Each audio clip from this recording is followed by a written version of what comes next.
Sadly, all things must come to an inevitable end. But, if I were to be honest, this isn't such a bad place to end things.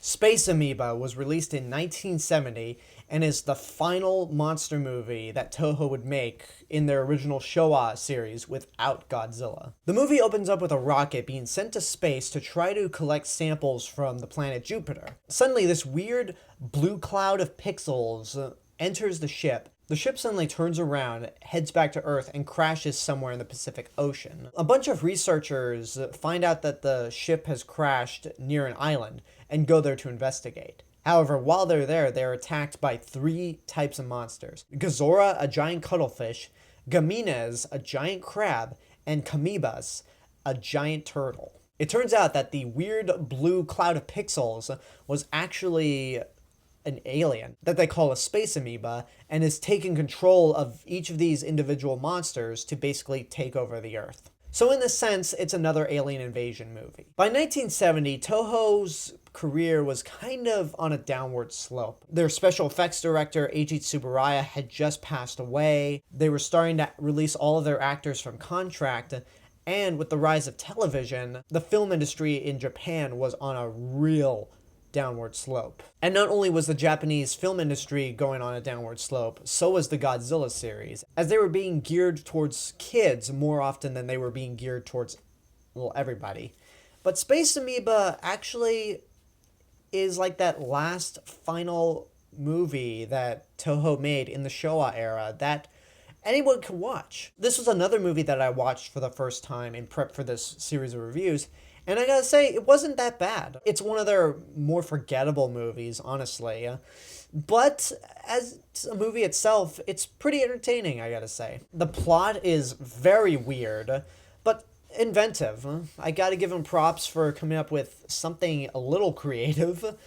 And the fight scenes with the monsters are pretty cool. But my problem with the fight scenes is not so much how they're done, but the fact that it doesn't really showcase a lot of destruction. Because if you go back to a movie like King Kong Escapes, there's a lot of building destruction going on near the finale. The whole movie here takes place on an island. So the most destruction you see are a bunch of trees, wooden cottages, and it's just not that impressive. It's fun to watch, and Akira Ifukube's score definitely helps make it more epic than it should be, but it is enjoyable. Now, going to the Akira Ifukube score and kind of going into the realm of things that I didn't like, when I reviewed King Kong Escapes, I mentioned that the King Kong theme in that movie sounded very similar to the King Ghidorah theme.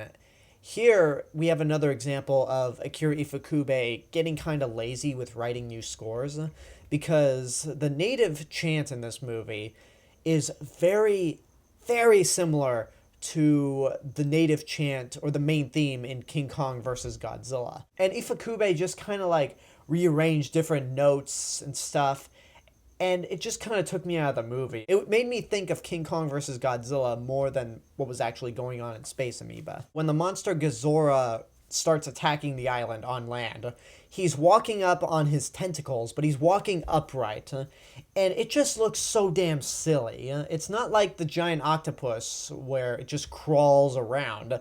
No, this thing manages to get two tentacles to act like feet and just walk around like it's nothing, and it just looks so stupid. I mean, you can laugh at it, but it's just one of those things where it's like, come on. And the monsters themselves would not really go on to do great things. They're really one of the more bottom-of-the-barrel creations that Toho has made.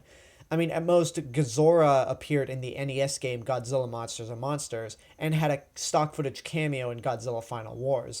The giant crab, this was the only thing he appeared in. Nothing else. Didn't appear in anything, whether it's a video game or a movie. And then Kamoebas, the turtle, basically showed up as a dead corpse in Tokyo SOS that Godzilla attacked. And if I were to nitpick about one thing, and this is kind of more of a problem with all of these movies, is that the scientists are so quick to come up with a decision that, oh, something must be behind it. Something that we as an audience already know. But within the context of the movie, these scientists have no scientific proof to back it up. Like the scientist in this movie, after Gezora is attacked, he automatically comes to the conclusion of space creatures. Space creatures must have done this. And I'm like, how do you know? You have no scientific proof to back it up. I mean, again, we as an audience know because we've seen everything unfold, but you don't know jack shit about the possibility of alien creatures in this movie. Even though it seems that I have more negative things to say about the movie than positive things,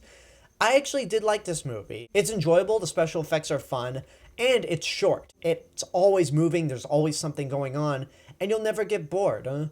My favorite part of the movie, probably like unintentionally funny moment, is when the space amoeba takes control of one of the human characters, played by Kenji Sahara, and the aliens communicating to the other characters via telepathy.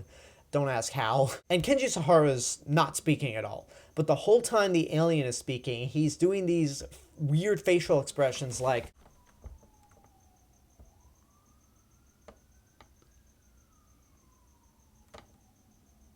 it's so funny. If there's one thing that I can recommend about this movie for a good laugh, it's that. Because like you see his eyes twitching, he's making these weird faces and movements with his mouth. His teeth are showing a lot. It's just really weird, but enjoyable. So in the end, Space Amoeba is actually better than most of the Godzilla movies from the 70s, to be honest. I mean, what those other Godzilla movies have that this movie doesn't is being memorable. Maybe not for the right reasons, but still memorable. This movie is forgotten. It's kind of a shame. It's not one of Toho's best, but it's definitely good. But not a great movie again. There are better Toho science fiction movies out there in the Showa era, but this one's not too bad. And that's my review for Space Amoeba and all of the Showa era science fiction monster movies that I have seen. But we're not done with Toho month just yet. I'll be going back to revisiting one of Godzilla's greatest enemies or friends in her own spin-off series. So until then, I hope you enjoyed this review. I can't wait to hear what you guys think about Space Amoeba if and when you see it. Like, comment, subscribe, share me with your friends, check out my official website, and go follow me on Facebook, Twitter, Instagram, SoundCloud, and Periscope. This is the real Mr. Robinson telling you there is only one.